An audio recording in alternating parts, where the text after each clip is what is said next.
सादर नमस्कार। आज मैं वंशिता भारद्वाज आप सभी के समक्ष आशुतोष मिश्रा द्वारा लिखित एक कविता प्रस्तुत करने जा रही हूँ जिसका शीर्षक है द्रौपदी।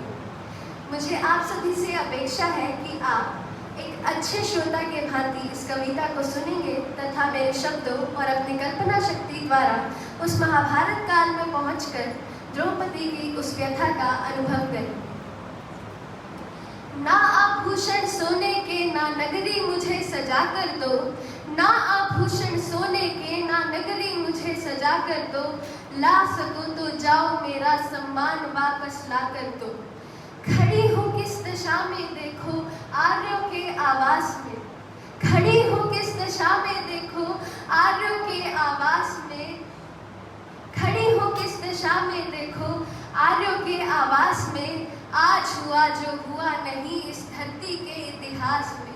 खड़ी है एक क्षत्रिया तुम्हारे सामने बनकर दासी ये, खड़ी है एक क्षत्रिया तुम्हारे सामने बनकर दासी ये, तिलक तुम्हारे मस्तक का बन गई चरणों की बासी ये।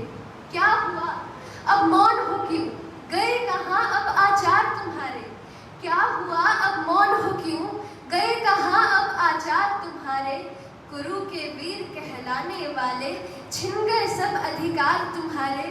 देखो कैसे इन पशुओं ने आघात मुझे गंभीर दिया, देखो कैसे इन पशुओं ने आघात मुझे गंभीर दिया, तुम्हारे ही नेत्रों के आगे चिर को मेरे चीर दिया। कृष्ण नहीं तुम पांचों मेरे अंशों को उठा कर दो, ला सको तो जाओ मेरा सम्मान वापस ला कर दो। विवाह के बंध में बंधने का सिर्फ अर्जुन को अधिकार दिया, विवाह के बंध में बंधने का सिर्फ अर्जुन को अधिकार दिया, किंतु तुम्हारे वचन के कारण पांचों को स्वीकार लिया, किंतु तुम्हारे वचन के कारण पांचों को स्वीकार लिया। स्वीकार लिया वो भी मैंने जब जग ने मुझको धिक्कारा था, दूर दूर तक जब लोगों ने वैश्या कहकर पुकारा था। किंतु हो गया अब ज्ञान मुझे यहाँ चरित्रहीन कौन है, किंतु हो गया अब ज्ञान मुझे यहाँ चरित्रहीन कौन है। एक नारी का चित्त हरण देख कैसे सबकी जीवा मौन है, हर ले जो मेरी ही लज्जा कैसा ये परिवार मिला, हर ले जो मेरी ही लज्जा कैसा ये परिवार मिला। मेरे बलिदानों के बदले मुझको ये उपहार मिला। जिस नारी ने कुरुवंश के लिए अपने चरित्र का दाव रखा, जिस नारी ने कुरुवंश के लिए अपने चरित्र का दाव रखा, दाव पर रखकर उसको तुमने उसके चरित्र पर पांव रखा, दाव पर रखकर उसको तुमने उसके चरित्र पर पांव रखा। सिर पर से अपनी नपुंसकता का मैल हटा कर दो, ला सको तो जाओ मेरा सम्मान वापस ला कर दो। हस्तिनापुर का मुकुट देखो धृतराष्ट्र के माथे सज्जित है, हस्तिनापुर का मुकुट देखो धृतराष्ट्र के माथे सज्जित है, किंतु नयन है झुके हुए मन अपनी करनी पर लज्जित है। मंत्री पद पर बैठे विदुर अपने आप को ज्ञानी कहते हैं, मंत्री पद पर बैठे विदुर अपने आप को ज्ञानी कहते हैं, किंतु ऐसे ज्ञान की मौन जीवा को धर्म की हानि कहते हैं।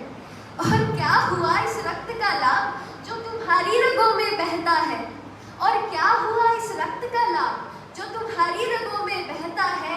अपने ही आगे जो एक नारी का अपमान सहता है, और कैसी विद्या दी है तुमने द्रोण अपने शिष्यों को, और कैसी शिक्षा दी है तुमने द्रोण अपने शिष्यों को। किस विद्या से धनी किया दुशासन जैसे मनुष्यों को, किस विद्या से धनी किया दुशासन जैसे मनुष्यों को। जाओ अपने कर्मों का हिसाब मुझे ला कर दो, ला सको तो जाओ मेरा सम्मान वापस ला कर दो। मैं वंशज हूँ शूर बाहु की अग्नि से मेरा जन्म हुआ, मैं वंशज हूँ शूर बाहु की अग्नि से मेरा जन्म हुआ। उद्धार नगरी पांचाल का मेरे जन्म से ही संपन्न हुआ। ध्रुपद पिता है मेरे जिनसे मुझको मेरा नाम मिला, ध्रुपद पिता है मेरे जिनसे मुझको मेरा नाम मिला। ज्ञाता युद्ध कलाओं के वो परशुराम से ज्ञान मिला। भाई मेरा अग्नि का अंशज देह जिसका विशाल है, भाई मेरा अग्नि का अंशज, देह जिसका विशाल है, कृपाण पर उसकी प्रतीक्षा करता द्रोणाचार्य का काल है। मेरे राष्ट्र का हर वासी मुझे मान भी दे, सम्मान भी दे, मेरी रक्षा के खातिर क्षण भर में अपने प्राण भी दे। चाहे तो भर दे ये लहू से सारा आंगन गौरव का, किंतु ऋण अब आ चुका तुम्हारे मस्तक पर मेरे गौरव का। लाकर मस्तक दुर्योधन का ये ऋण मुझे चुका कर दो, ला सको तो जाओ मेरा सम्मान वापस ला कर दो, ला सको तो जाओ मेरा सम्मान वापस ला कर दो। जितना विलंब मेरे अपमान के न्याय करने में होगा, जितना विलंब मेरे अपमान का न्याय करने में होगा, उतनी ही शीघ्र यहाँ महाभारत आरंभ होगा, उतनी ही शीघ्र यहाँ महाभारत आरंभ होगा। अब कर्तव्य है ये तुम सबका, ये युद्ध मुझे जितवा कर दो, ला सको तो जाओ मेरा सम्मान वापस ला कर दो, ला सको तो जाओ मेरा सम्मान वापस ला कर दो। धन्यवाद।